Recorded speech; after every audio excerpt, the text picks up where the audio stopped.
Riverbank, and how are you all today? I hope you are keeping safe and well. So, last week we heard all about the fearful forest and the Saconian wolves and how Joe beat Saconan. This week we are going to hear more about Riverbank High. So, I will start to read the story.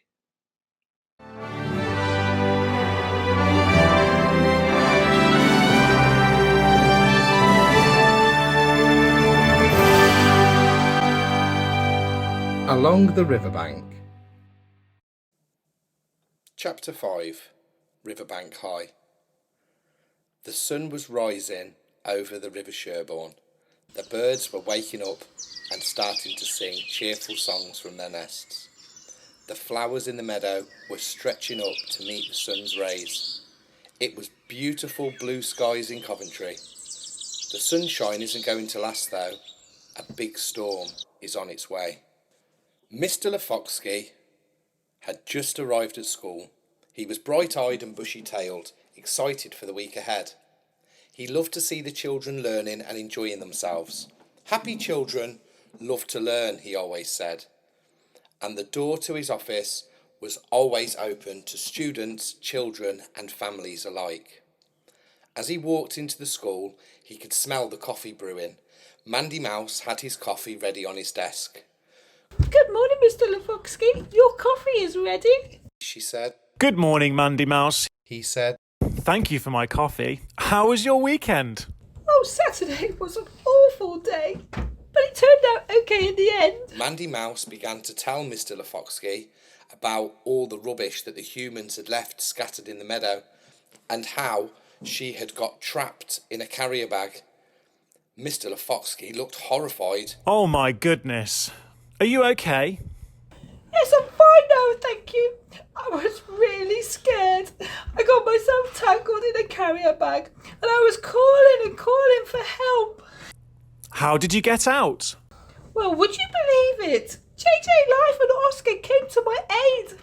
They went to get Big Joe and they saved me. Are you sure you should be in work today?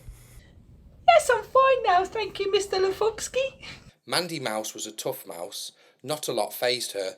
But when you were trapped and can't breathe, that's a different matter. Mr. Lefoxky told her to go home and rest, but Mandy Mouse decided to stay in school. Oscar? Come on, said his mum. You are going to be late for school. Yes, Mum, I'm coming, shouted Oscar as he ran into the kitchen, his fur all a mess. Oscar's mum gave him his breakfast. He gobbled it down quick. As he was about to leave the table, his mum licked his fur until it was neat. Oscar ran out the house and started to run up the riverbank when he heard a voice calling him. It was JJ and Lyfe. Oscar! Oscar! They cried. He turned round and they were running towards him. What did your dad say? Asked Oscar. He was a bit mad at us for going into the long grass, but he also seen what we did was a good thing by saving Mandy Mouse. They joined the other children in the playground, waiting for the school doors to open. The doors opened and the children started to go in. Stood at the door was Mr. Lefoxky. He was greeting the children and wishing them good morning. JJ, Lyfe, Oscar, he said. I'd like to see you three in my office. The three boys walked behind Mr. Lefoxky towards his office. Mandy Mouse gave them a smile and a wink. This put the boys at ease. Mr. Lefoxky opened his door and held it open for them. Take a seat, he said. Mr. Lefoxky sat down. I hear you three have had a very busy weekend, he said. I've just got off the phone to your parents. After speaking to Mandy Mouse this morning, I do think that you boys did very dangerous. The long grass is no place for children. But on the other hand, you were all very brave. You did the right thing by going to get Big Joe and saving Mandy Mouse. even though you knew you would be in trouble for it. This kind of brave and caring behaviour is what this school is about.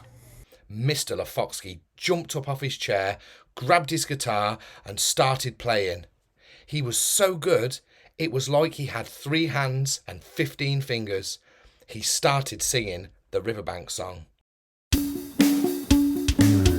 are Riverbank. We are Riverbank. We work real hard. We work real hard. We are caring. We are caring. Creative too. Creative too. We are Riverbank. La la la la. We work real hard. La la la la. We are caring. La la la la. Creative too. We are Riverbank. We are Riverbank. We work real hard. We work real hard. We are caring. We are caring. Creative too. Creative too. We are Riverbank. We are Riverbank. We are Riverbank. As he strummed away on the guitar, he put his guitar down. Mr. Lofoxky loves to sing the Riverbank song, and the children love to hear it and sing along. Right. What should you have done when you heard that noise? Said Mr. Lofoxky. Go and get an adult straight away and not gone into the long grass by ourselves, said Oscar. That's right, boys. I don't want you going to that long grass again. Yes, Mr. Lofoxky, they said. He gave them a smile and sent them back to class. Mr. Clark was teaching his lesson when the 3 otters walked in. Mr. Clark was a goat who lived in the meadow. He was a teacher at Riverbank High. He was a keen sportsman with a great sense of humour. He was always acting the goat. He didn't have much hair on top, but he made up for this with a tremendous goatee. Good morning, boys. He said as Oscar, JJ and Lyfe walked in. Take a seat. I'll come and have a chat with you in a minute. This morning we're learning to use capital letters at the start of a sentence and full stops at the end. I'd like you to write down something that you did at the weekend, and then I would like you to draw a picture. I don't want one-word answers. I want sentences. As the children started their work, Mr. Clark went over to the boys to find out why they were late. At lunchtime, some of the children decided they were going to go and play football after school. As the school day came to an end, JJ, Lyfe and Oscar went with them. The game began and Oscar scored right in the top corner, past Lyfe. JJ got the ball and kicked it so hard it went flying so high the wind took it further and further towards the long grass. JJ ran to get the ball. As he approached it, it started to rain. The heavens opened and it started hammering it down. As the dark clouds came over, it was as if there was a giant shadow. All the children ran to get out of the rain. JJ picked up the ball, and as he did, he heard a rustling in the long grass. Lyfe and Oscar were waiting for him. Come on, JJ, they shouted. It's pouring down. As JJ turned around and shouted back, What did you say? I can't hear you with the wind and the rain. A pair of red eyes could be seen from the long grass. Lyfe and Oscar could see them. They started screaming at JJ, Run! Behind you! JJ couldn't hear them as the rain got heavier and the wind began to howl. JJ didn't realise he was in danger and something was lurking in the long grass. And the next minute, JJ had vanished. Oscar and Lyfe ran to where JJ had been standing. They were both screaming his name. JJ! JJ! Nothing. JJ was gone without a trace. Quick, said Lyfe. We need to go and get my dad. Yes, said Oscar. We need to go and get Big Joe. And that's the end of chapter 5. I wonder what has happened to JJ. He went to get the ball and he disappeared. but there were some red eyes in the long grass. I wonder what they were. Find out next week in chapter 6.